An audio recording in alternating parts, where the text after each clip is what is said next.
out for 2021. Now I'm trying to help the community get places like this about daycares and shit, generate money and make the community better. My auntie next in line, and then my friends, and you know, and I got kids now. A rapper is among those who were shot and killed in a gun battle in downtown Atlanta. Officials confirmed one of the 3 people shot and killed was rapper King Von from Chicago. En 2018, après avoir passé près de 3 ans et demi derrière les barreaux pour un crime dont il sera finalement acquitté, le rappeur King Von enflamme internet avec son morceau Crazy Story. En témoigne le clip qui cumule plus de 120 millions de vues sur YouTube. Grâce à cette réussite, Von se retrouve sous le feu des projecteurs et les mois suivants, sa carrière va littéralement exploser, lui offrant également au passage un moyen de s'extirper de l'environnement hostile marqué par des rivalités entre gangs dans lequel il a vécu toute sa vie. Mais malheureusement, sa carrière prometteuse sera de courte durée puisqu'il est tué par balle à seulement 26 ans, le 6 novembre 2020. Comment en 2 années à peine, King Von était-il passé de suspect dans une affaire de meurtre à la nouvelle étoile montante du rap venant de Chicago? C'est ce que nous allons découvrir ensemble dans cet épisode de Frères Castor. Mais avant ça, cette vidéo est sponsorisée par Chain Nation qui justement, suite à des demandes répétées, a récemment designé et mis en vente en édition limitée une réplique du pendentif O-Block emblématique du rappeur King Von. Grâce à leur savoir-faire, Chain Nation propose des pièces d'une qualité unique en France et offre pour chaque produit une garantie à vie. Sur leur site, tu peux retrouver des chaînes, des bracelets et plein d'autres articles. Tout ça avec une livraison ultra rapide et disponible à l'international. En ce moment, pour les fêtes de Noël, en appliquant le code offert à ton panier, un bijou acheté égale un bijou offert. Et à l'occasion de cette vidéo, tu as également l'opportunité de remporter un pendentif O-Block dans le cadre du jeu concours qu'on organise en partenariat avec Chain Nation. Donc si tu souhaites participer et tenter ta chance, rendez-vous sur Instagram en passant par le lien qui se trouve dans la description. Contrairement à ce qu'on pourrait imaginer, avant de le devenir, King Von ne rêvait pas particulièrement d'être un artiste à succès. Depuis son enfance, son ambition principale était de faire suffisamment d'argent pour s'en sortir. Un objectif qui s'explique en partie par le fait qu'il est issu d'une famille modeste originaire de Chicago et qu'il grandit notamment dans le quartier connu aujourd'hui sous le nom d'O-Block, dans lequel il emménage à l'âge de 9 ans. Un environnement tristement célèbre pour sa dangerosité et la violence qui y règne, due à la guerre sans merci que se livrent les gangs locaux. Et malheureusement, durant son adolescence, Von finit par s'affilier à l'un d'entre eux pour, d'après ses dires, des raisons de sécurité. You is where you at. If you would have been born where I'm at, you would have had to be gangbang. Just because that's what it is. Or you ain't going outside. Du coup, au fil du temps, King Von, qui est pourtant bon élève, va progressivement délaisser l'école pour s'impliquer de plus en plus dans la rue. Et forcément, ce choix de vie ne tarde pas à lui attirer des problèmes, puisqu'en 2009, alors âgé de 15 ans, il est envoyé pendant plusieurs mois dans un camp de redressement militaire, après avoir été arrêté et condamné pour vol à main armée et carjacking. Un séjour qui n'aura pas l'effet escompté, car les années suivantes, il enchaîne les démêlés avec la justice. His name is Davon Bennett, aka King Von.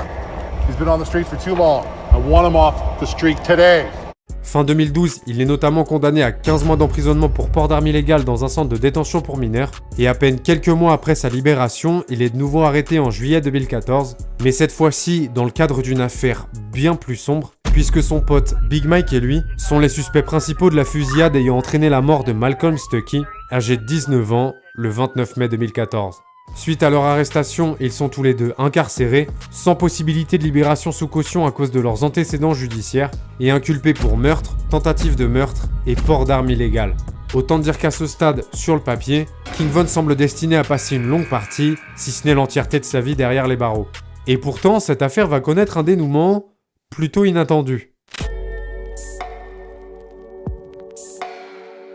Entre le moment où King Von est arrêté et son jugement, il se passe quasiment 3 ans et demi. Période durant laquelle il est maintenu en détention provisoire. Pour l'ensemble des chefs d'inculpation retenus contre lui, il risque jusqu'à 83 ans de prison. Malgré ça, Von ne se laisse pas abattre et surtout, il ne perd pas espoir d'être innocenté lors du procès.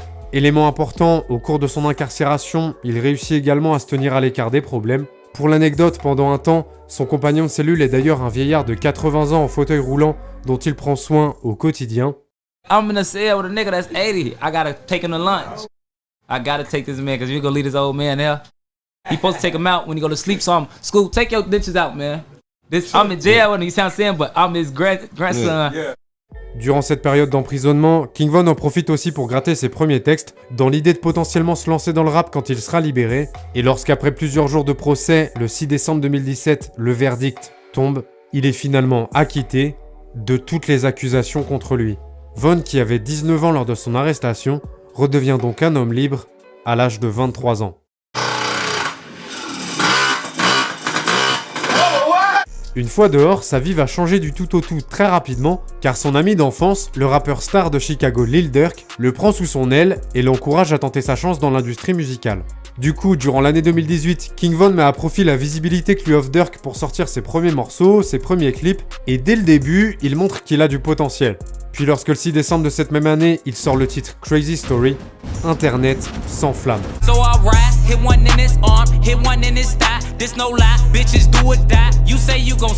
Le single est un véritable hit qui sera plus tard certifié disque de platine. En quelques semaines, le clip cumule des millions de vues sur YouTube, et à partir de ce moment-là, les choses sérieuses commencent. Dans la foulée, Von signe chez les labels Only the Family et Empire. Puis début 2019, il s'installe à Atlanta pour se focaliser exclusivement sur sa musique et prendre ses distances avec la guerre des gangs qui fait rage à Chicago. Une décision radicale qui porte ses fruits, puisqu'en septembre de cette année-là, il sort sa première mixtape Grandson Volume 1, suivi le 6 mars 2020 par un deuxième opus intitulé LeVon James qui cartonne, notamment grâce à des titres comme Took Her to the Yo, Trusty Shoes et 3am.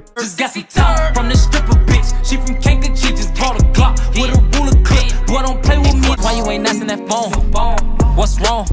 I've been calling all goddamn night. It's 5 o'clock, girl. It's time to come home. You won't do it again. I rob a nigga and do it again. I come through your block and kill 2 of your friends. It's do or die. It's you gon' ride.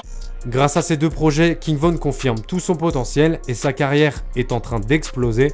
Un triomphe dont il ne démérite pas, car selon son entourage, à cette période, il passe la quasi-totalité de son temps à charbonner sur sa musique, au point d'harceler littéralement son producteur et ami Chop Squad DJ de messages vocaux, dans lesquels il lui soumet des idées de mélodies, des bribes de couplets ou de refrains.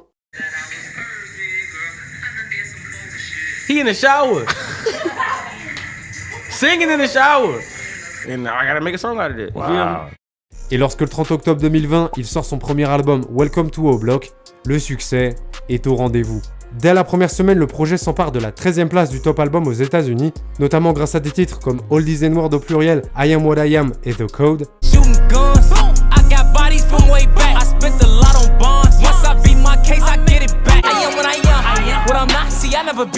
Niggas whooping up until we meet.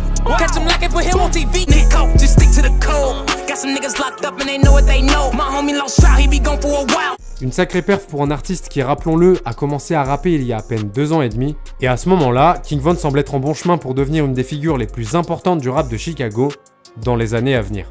Mais malheureusement, Von n'aura même pas l'occasion de célébrer cette réussite, puisque sa carrière prometteuse prend fin brutalement, quelques jours après la sortie du projet.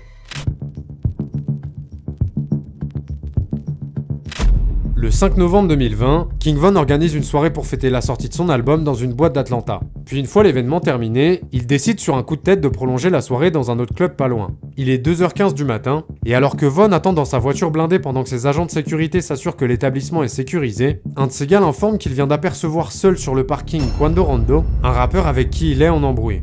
Instantanément, King Von bondit hors du véhicule, se dirige droit vers lui et commence à le frapper. Très rapidement, Quando se retrouve au sol encerclé. Du coup, dans la foulée, son ami Lil Tim sort de leur voiture pour le défendre et ouvre le feu sur Von à plusieurs reprises, le touchant mortellement dans le torse et la cuisse. Forcément, après ça, c'est le chaos total aux abords du club. Certains membres de l'équipe de King Von tentent de riposter, puis 2 policiers qui se trouvent à proximité des lieux se mettent à tirer également. Dans la confusion, personne ne comprend trop ce qui se passe, et une fois que les balles cessent de pleuvoir, Von, qui lui s'est effondré sur le sol, est récupéré par ses gars qu'il transporte en urgence vers l'hôpital le plus proche. Mais malheureusement, malgré les efforts des médecins pour le sauver, King Von ne survivra pas à ses blessures et sera officiellement déclaré mort quelques heures plus tard, à l'âge de 26 ans.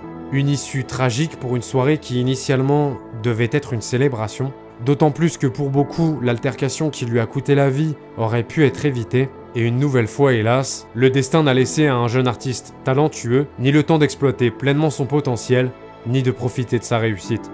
Man, that shit hurt, fool. It's like I can't listen to the music no more. To help somebody dream continue to live on without them being here is heartbreaking. Definitely. Because he literally put his life on pause to get better at this. Si tu as apprécié cette vidéo et que tu veux que j'en fasse d'autres, tu le sais, lâche un gros pouce bleu. Je t'invite à aller regarder cette vidéo dans laquelle je te raconte comment 6ix9ine s'est fait kidnapper quelques mois après avoir percé, ou celle-ci qui explique pourquoi Kanye West et Drake sont devenus ennemis jurés.